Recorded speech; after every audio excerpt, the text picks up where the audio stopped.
The steady hum of hovercars filled the air above New Earth's capital city as Tom walked home from school, his worn backpack heavy with books about space travel and alien cultures. The year was 2157, and humanity had been part of the stellar assembly for just 20 years. He liked taking the ground-level streets instead of the sky bridges. His mother always said he was too curious for his own good. 3 alien exchange students floated behind him on their gravity disks, whispering and pointing at various human activities they found strange. Tom had seen them at school. They were in the year above him, and their names were too hard for humans to pronounce, so everyone called them Blue, Gray, and White after their skin colors. "Look at how they still walk everywhere," Blue said, his antenna twitching with amusement. "Such a waste of time and energy. And they still eat organic food instead of nutrient pills," Gray added, her scales shifting color slightly as she laughed. "So primitive." Tom ignored them, just like his father had taught him. The aliens were from rich families on their homeworlds, and they didn't understand much about real life. As he turned down a quieter street, something caught his eye in one of the old alleyways between the towering buildings. A woman sat huddled against the wall, her clothes dirty and torn. She looked cold, even though it was a warm day. Tom noticed she didn't have any of the usual tech implants that most people had. No comm unit, no health monitor, nothing. She looked up at him with tired eyes but didn't speak.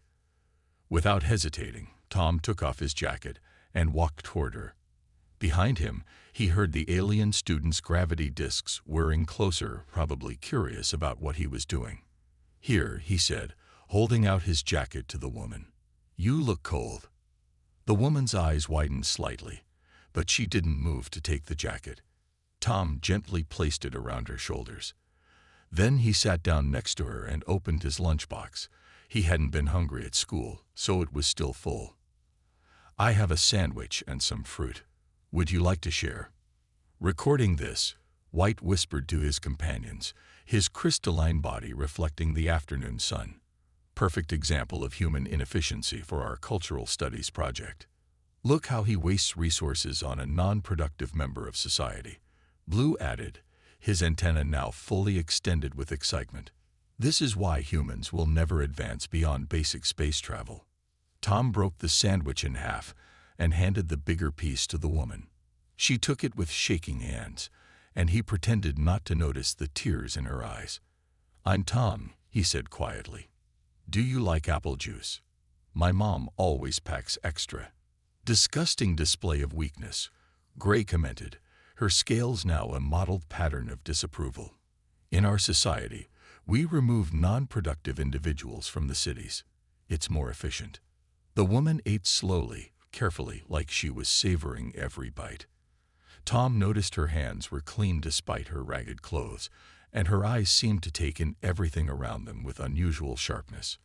There was something about her that seemed different, but he couldn't quite figure out what it was. "Thank you, Tom," she said finally, her voice surprisingly clear and gentle. "Why did you stop to help me?" "Because you looked like you needed help," Tom answered simply. "My dad says we should help people when we can. It doesn't cost anything to be kind." The alien students had moved higher now, their gravity disks humming as they recorded everything from above. They were talking rapidly in their own languages, probably adding commentary to their recordings. "Your father is wise," the woman said, a small smile crossing her face. "But won't your friends up there mock you for this?" Tom shrugged. "They're not my friends. And anyway, they don't understand a lot of things about humans yet. Maybe someday they will." The woman's smile grew slightly wider. And for a moment, Tom thought he saw something shimmer in the air around her, like the heat waves above the road on a hot day. But when he blinked, everything looked normal again. "Perhaps they will learn sooner than you think," she said softly. "Now shouldn't you be getting home? Your mother will worry." Tom stood up, brushing off his pants. "Keep the jacket," he said, "and I'll bring more food tomorrow if you're here." As he walked away, the alien students followed, still recording and commenting. None of them noticed the brief golden glow that surrounded the woman after Tom left, or how her eyes shifted color like the stars themselves were reflected in them. They had no idea they had just recorded themselves mocking the most powerful being in the stellar assembly. But they would learn very soon. May waited until Tom had disappeared around the corner before she let her disguise flicker slightly. The dirty clothes remained, but underneath, patterns of starlight briefly danced across her skin. She pulled Tom's jacket closer around her shoulders, not because she needed its warmth, but because its simple kindness touched her in a way few things had in her centuries of life. Above her, security drones disguised as cleaning bots kept careful watch, while hidden agents maintained a discreet perimeter around their queen. The Stellar Assembly's security forces had objected strongly to her traditional centennial observation, but she had insisted. How else could she truly understand the worlds under her protection?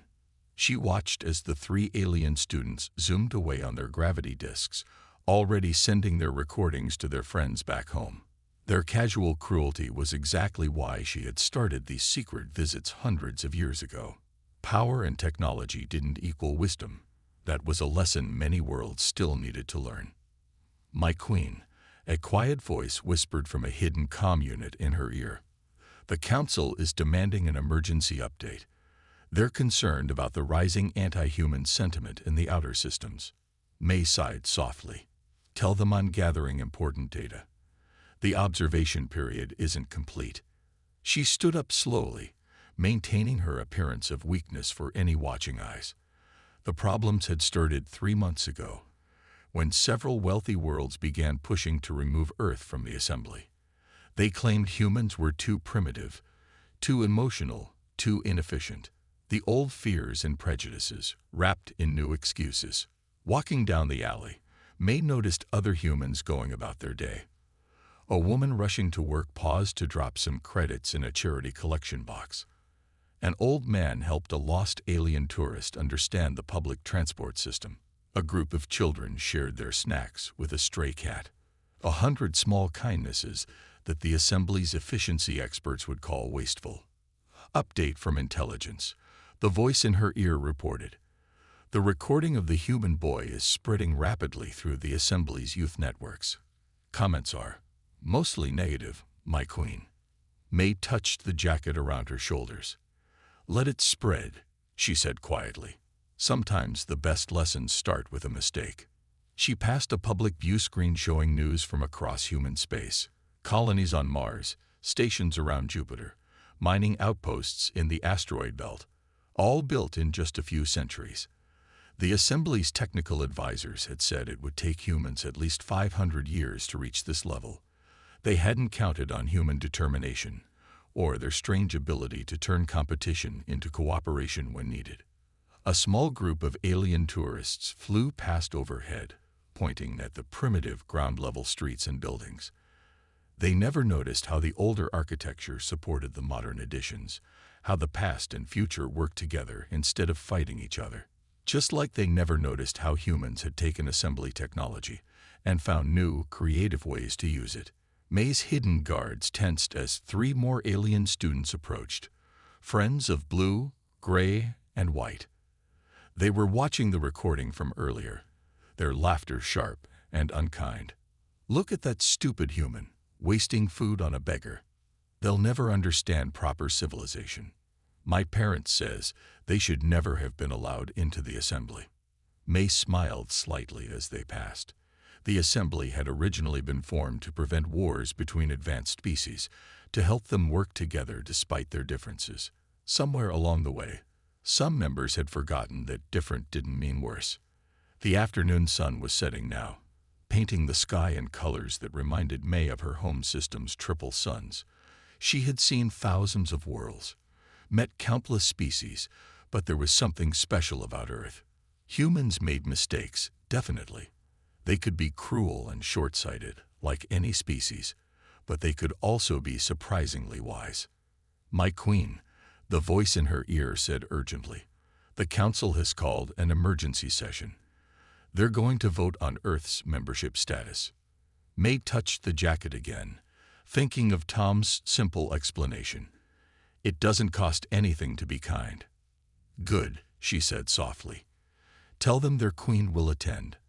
I think it's time for everyone to learn a lesson about true civilization. High above, the alien students were still sharing their recording, still laughing at human weakness. Soon they would learn that they had recorded their own test and failed it completely. The video of Tom helping the beggar had spread across the assembly's networks like a solar flare. Blue, gray, and white had become minor celebrities in their home systems, praised for exposing human weakness. They sat in their luxury apartment above the city, watching their view counts climb higher and higher. Another 1,000,000 views. Blue's antenna wiggled with excitement. The High Council members are sharing it now. My father says this might help push the humans out of the assembly. Gray's scales rippled with pride. My mother says we're heroes. Humans have been holding back progress for too long with their inefficient ways. White's crystalline body sparkled as he checked their messages. Look at these comments from the core worlds. Everyone agrees. Humans are too primitive to be part of civilization. None of them noticed the small cleaning drone in the corner of their room, its sensors recording everything they said. Meanwhile, in the emergency council chamber of the Stellar Assembly, the crisis was growing. Representatives from 100 worlds argued as the video played on massive screens around the room. Earth's ambassador, Mr. Reed, stood alone at the center, facing the angry questions. We see proof of human backwardness every day, shouted the representative from the crystal worlds, his body flashing with angry lights. They waste time on emotions. They help the weak instead of promoting strength. They still use physical money in some places, added another alien, their tentacles waving in disgust, and they allow poor people to live in their cities. Mr. Reed waited calmly, just as he had been trained. We believe helping others makes everyone stronger. Exactly, interrupted the representative from the Hive Worlds. You believe in feelings instead of facts. This video proves what we've been saying. Look at this human child, wasting resources on a useless member of society. The video played again. Tom's simple act of kindness, viewed through alien eyes, twisted into something ugly. They zoomed in on his face, analyzing his primitive emotional response. They calculated the exact value of the food and jacket he wasted. In their luxury apartment, the 3 alien students were preparing for interviews with major assembly news networks. Their parents had hired image consultants and professional speakers to help them tell their story. Remember, the consultant told them, focus on how shocked you were by human inefficiency. Talk about how their emotional responses threaten assembly progress. But far below them, in the same alley where everything had started, Tom was back. He had brought another jacket and more food, but the woman he knew as May wasn't there. Instead, he found other people who needed help. He shared what he had, never knowing that more hidden cameras were watching. In the council chamber, the debate had turned ugly. Earth should never have been admitted to the assembly, shouted one representative. Look at their history: wars, poverty, disorder. They're spreading their chaos to other worlds, warned another. My own children are asking questions about kindness and charity now. Dangerous ideas. Mr. Reed tried again. If you would just let me explain our perspective. We call for an immediate vote. The Crystal World representative's voice boomed through the chamber. The assembly must decide now. Should Earth be removed from civilization? The chamber erupted in shouting. On screens around the room, the video of Tom played again and again. But in a quiet corner, a humble cleaning worker watched everything, her eyes occasionally flickering with starlight when nobody was looking. May's hidden comm unit buzzed. My queen, the vote is being rushed. We're not ready. Should we reveal your presence? Not yet, she whispered. Let them show their true hearts first. Back in their apartment, the 3 alien students were celebrating.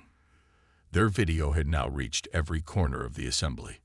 They had even been invited to speak at the next council session, to share their brave findings about human weakness. We're going to change history, White said proudly. Everyone will remember us as the ones who protected civilization from human corruption. Gray nodded, her scales glowing with satisfaction. And to think, it all started because we recorded one stupid human boy being weak. Speaking of which, Blue added, checking his devices, he's back in that alley again today, wasting more resources. Should we record that too? None of them realized they were about to become famous for a very different reason. The storm they had started was about to change everything, but not in the way they expected. Wearing her beggar's disguise, May watched Tom from different spots around the city. He had become a target for mockery at school since the video went viral, but it hadn't changed him. If anything, the cruel words made him kinder. Today, she observed from a corner as Tom walked through the busy market district. Alien tourists floated overhead on their gravity discs, some pointing and laughing at the humans walking below. Tom ignored them, just like he ignored the whispers of primitive and wastemaker that followed him at school. A small crash caught everyone's attention. A young alien child, barely old enough to control their gravity disc, had bumped into a fruit stand. The child fell, their gravity disc spinning away, while angry vendors shouted about the damaged goods. May recognized the child. It was White's younger sibling, sent to Earth to study like the older students. The little one's crystalline body trembled with fear as a crowd gathered. Without hesitation, Tom pushed through the crowd. He helped the young alien up, checking for any cracks or damage. "Are you okay?" he asked softly, not caring that everyone was watching. The child's crystal body flickered with relief at finding someone who showed concern instead of anger. I can't control the disc properly yet," the little one admitted in broken human English. Tom smiled. "That's okay. It took me forever to learn to ride a bicycle." He turned to the angry vendors and pulled out his credit chip, the one he'd been saving up for a new game system. "I'll pay for the damaged fruit." The alien child's body pulsed with surprise. But your kind hates my kind now." The video. "My sibling." "Your sibling made a choice," Tom said, helping the child back onto their gravity disc. "You're not responsible for that. Here, let me show you how to adjust the sensitivity on these older disc models. They can be tricky." May noticed Blue, Gray, and White watching from a higher level, their recording devices out as usual. But this time, they were strangely quiet. White's crystalline form showed unusual patterns, signs of emotional conflict that May had learned to read over her centuries of rule. Watching his younger sibling being helped by the very human he had mocked was clearly affecting him. "He's still wasting resources," Blue said, but his antenna drooped slightly. "Helping someone who should learn from their mistakes. My family would never help a stranger's child like that," Gray added, but her scales shifted in uncertain patterns. "It's not efficient." Throughout the day, May followed Tom on his rounds. He helped an elderly alien tourist understand Earth's currency. He showed a lost delivery drone the correct route when its navigation failed. He even shared his lunch with a group of younger students, both human and alien, who had forgotten their meal credits. Each time, he faced mockery from some observers. Recordings of his actions spread across the assembly networks, but now some of the comments were different. Some began to ask questions about efficiency versus kindness, about the true meaning of civilization. That evening, as Tom walked home, May heard him talking to the alien child he had helped earlier. The little one had been following him, asking questions. "But why help others if you get nothing back?" the child asked, crystal body glowing with curiosity. Tom thought for a moment. "We get something back. Not credits or points or status, but something better. When we help others, we make the whole world a little bit better. And that helps everyone, including us." The child's crystal body pulsed with new patterns, ones that May recognized as signs of deep thought. "My teachers say humans are too primitive to understand real civilization." "Maybe," Tom said with a smile. "We just have a different idea of what civilization means." From her hidden spot, May nodded slowly. In all her years of ruling the assembly, she had seen countless advanced worlds, amazing technologies, and complex societies. But true wisdom often came from the simplest sources. Her comm unit buzzed quietly. "My queen, the council session is tomorrow. The 3 students will present their evidence against humanity. Are you ready?" May watched Tom wave goodbye to the alien child, who was now practicing better control of their gravity disk using Tom's advice. "Yes," she said softly. "I think everyone is ready for tomorrow's lesson." The great hall of the Stellar Assembly sparkled like a field of stars. Representatives from 1,000 worlds filled the circular chamber, their bodies glowing, shimmering, and pulsing with different colors and patterns. The 3 alien students, blue, gray, and white, stood at the speaking platform, trying to look confident despite their nervousness. "Your final evidence against Earth's membership," announced the chief speaker, his energy form blazing bright. "Present it now." White stepped forward first, his crystal body polished to a perfect shine. But as he started to speak, he saw his younger sibling in the audience, sitting quietly with their gravity disk adjusted exactly as Tom had shown them. We recorded humans showing dangerous behaviors," White said, his voice less certain than during practice. "They waste resources on." He paused, remembering Tom's gentle help on helping others. Blue's antenna twitched as he took over. "Look at this human child," he said, playing their famous video. "See how he wastes food and clothing on a worthless street person." The chamber filled with murmurs as the video played. But something was different now. Some representatives watched with frowns instead of disgust. Others whispered to each other, pointing out details they hadn't noticed before. "Is the beggar crying?" someone asked. "Look how gentle the boy is," another noticed. Gray's scales rippled with confusion. This wasn't going as planned. "The human shows emotional weakness," she declared. "He helps people who give nothing back. It's against all efficient principles." From the Earth section, Ambassador Reed finally stood up. "May I ask the young ones a question?" The chief speaker nodded. "In all your time recording humans," Reed asked calmly, "did you ever see the ones they helped return to hurt them?" The 3 students looked at each other in confusion. "Did you ever see the boy ask for payment?" Reed continued. "Did you ever see him demand recognition or reward?"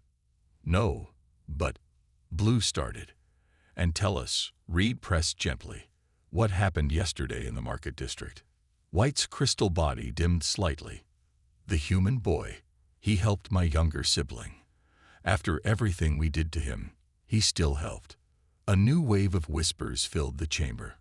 Representatives leaned forward, suddenly more interested. "He spent his savings on replacing the damaged goods," Gray admitted, her scales showing patterns of doubt. "He taught proper gravity disk control to a stranger, even though that stranger's family had mocked him," Blue added quietly, his antenna drooping. The chamber erupted in discussion. The 3 students stood awkwardly, their carefully prepared speech forgotten. This wasn't the triumphant moment they had imagined. "But what about efficiency?" demanded the representative from the Crystal Worlds. "What about progress? We can't have members who waste resources on emotions." "Is it waste?" a quiet voice asked from the back of the chamber. Everyone turned to see a shabby figure standing in the shadows. "Or is it investment?" The figure stepped forward. The 3 students gasped. It was the beggar from their video. She still wore Tom's jacket, now cleaned and mended. "This human child," she continued, walking slowly toward the platform. "What did his help cost? A meal? A jacket?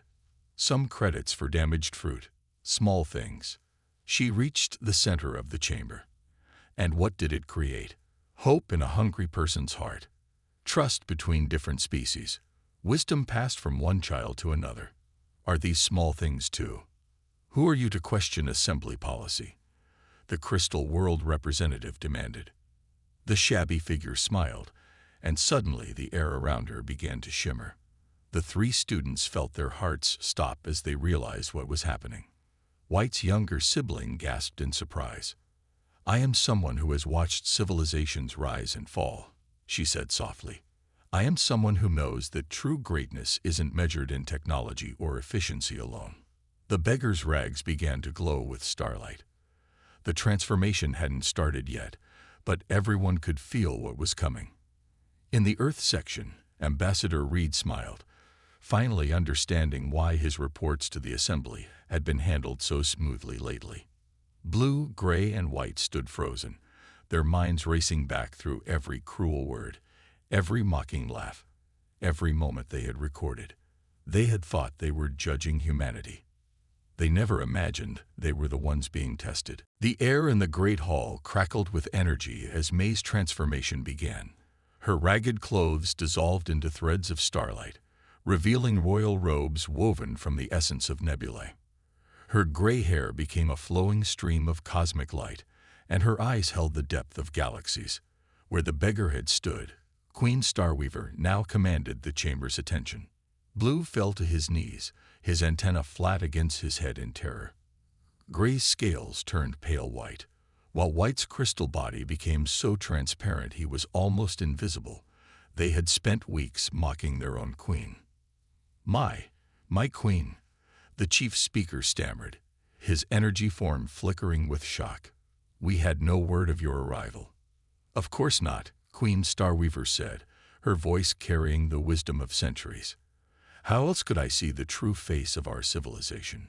She turned to look at the three students, who tried to make themselves even smaller. "Please," Blue whispered, "we didn't know." "That is the point," the Queen said gently. "You didn't know who I was, so you showed me who you are." She touched Tom's jacket, which now glowed with the same starlight as her robes. "Just as this human boy didn't know who I was, yet showed me who he is." The chamber was completely silent now. Even the most anti-human representatives watched in stunned silence. "You speak of efficiency," she continued, walking slowly around the platform. "Let me tell you what I saw during my observation. I saw humans help others without demand for payment, creating bonds of trust that make their whole society stronger. I saw them teach instead of mock, share instead of hoard, lift up instead of push down." She stopped in front of the three students, and I saw three young ones, blessed with every advantage, record these acts of kindness as if they were acts of shame. Tell me who showed true civilization. But they're so primitive," the Crystal World representative protested weakly. "Their technology, their cities." "I have ruled the Assembly for 1,000 years," Queen Starweaver said, her voice carrying to every corner of the chamber. "I have seen worlds rise and fall.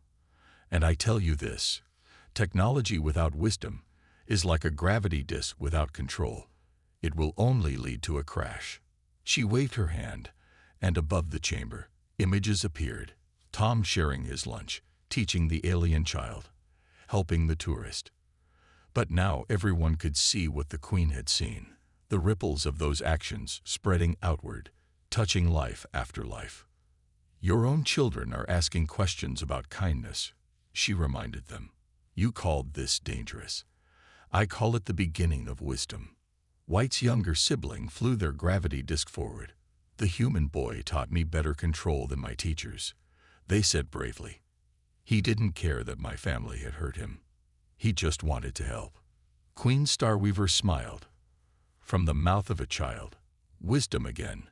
Look how this simple act of teaching created understanding between species. Is this not more valuable than the credits saved by ignoring those in need?"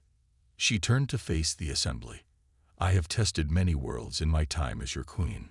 Some show me their wealth, their technology, their power. Earth showed me a boy who gave his jacket to a beggar." The three students finally dared to look up as the Queen approached them again. "You wanted to judge humanity," she said softly. "Instead, you revealed a truth about yourselves. The question is, what will you learn from this?" Blue's antenna quivered. "We were wrong, my queen. About so many things. About everything," Gray added, her scales showing patterns of deep shame. "About what really matters," White finished, his crystal body slowly becoming more visible again. Queen Starweaver nodded, then turned to address the entire assembly. "I have made my decision about Earth's membership," she announced. "But first, these 3 young ones must understand the true cost of their actions. And then, perhaps, they can learn the true meaning of civilization from the very humans they mocked." The chamber erupted in excited whispers. The 3 students looked at each other in confusion and fear, wondering what their punishment would be. But deep in their hearts, they already knew where the Queen would send them to learn their lesson. 3 months later, Tom was walking home from school when 3 familiar figures approached him. Not on gravity discs this time, but on foot. Blue, gray, and white had changed since the Queen's judgment. They looked tired, but their eyes showed a new kind of understanding. "We just finished cleaning the homeless shelter," Blue said, his antenna drooping with exhaustion. His once pristine uniform was dirty from work. "How do humans do this kind of thing every day?" Tom shrugged. "You get used to it. Did Mr. Wilson tell you his story about the space wars?" "Yes," Gray answered, her scales showing patterns of thoughtfulness. "He used to be a fleet commander. I never thought someone so important could end up needing help." "That's why we help," Tom said simply. "Because anyone might need it someday." The Queen's punishment had been clever. A full year of community service on Earth, working in shelters, hospitals, and aid centers. No gravity discs, no luxury apartments, no special treatment. Just hard work helping others, supervised by the very humans they had mocked. White's crystal body shimmered with new patterns he had learned from working with humans. "My younger sibling visits sometimes," he said. "They're teaching other children about kindness now." The Queen was right. It spreads like starlight. Above them, the news screens showed the latest assembly updates. Earth's status had been elevated, not removed. Queen Starweaver had declared them an example of civilization's next step. A world that balanced progress with wisdom. Their methods were now being studied across the assembly. "Look," Gray pointed to another screen. "They're opening the first human-style community center on my homeworld." The screen showed scenes from across the assembly. Worlds that had once mocked human inefficiency were now trying to understand it. Parks were being built where there had only been efficiency stations. Community kitchens opened next to nutrient dispensers. Children were being taught about helping others alongside their technical studies. "The Queen visits sometimes," Tom mentioned casually. "She still wears your old jacket, Blue." Blue's antenna twitched with embarrassment. "She kept it as a reminder," she said, "about judging too quickly." They walked together toward the shelter, where another shift of work awaited the 3 students. Their punishment wasn't just physical labor. They had to learn every person's story, understand how they needed help, and think about how to make things better. "My parents called yesterday," White said. "They're different now. They ask about what we're learning here." "Mine too," Gray added. "My mother actually cried when I told her about the old woman we helped. She said she never thought about where people go when they have no one." Tom smiled. The 3 aliens who had once floated above everything on their gravity discs now walked on the ground, seeing life at its most basic level. They were learning what he had always known, that touching one life touches all lives, somehow. A small crowd had gathered ahead. A tourist's gravity disc had malfunctioned, stranding them far from their hotel. Without hesitation, Blue stepped forward to help, using the mechanical skills he'd learned in his punishment work. Gray comforted the scared tourist while White called for assistance, all 3 working together without thinking about efficiency or status. Queen Starweaver, watching invisibly from nearby, nodded in satisfaction. Her experiment had worked better than she'd hoped. The assembly was changing, learning that true civilization meant lifting everyone up, not just floating above them. "My Queen," her hidden comm unit whispered, "other worlds are requesting the Earth program now. They want their young ones to learn these lessons too." "Good," she said softly. "Let them learn. Let them all learn." She watched as Tom and the 3 students walked away together, talking and laughing like old friends. They had no idea they were part of something bigger, a change spreading across the stars. teaching advanced worlds that sometimes the most primitive actions, like sharing food with a stranger, contain the deepest wisdom. The queen touched the old jacket she still wore. From such small things, she thought, such great changes grow. Like a simple act of kindness, witnessed by the right eyes at the right time, spreading outward forever, touching life after life after life, until all the stars themselves learn to be kind.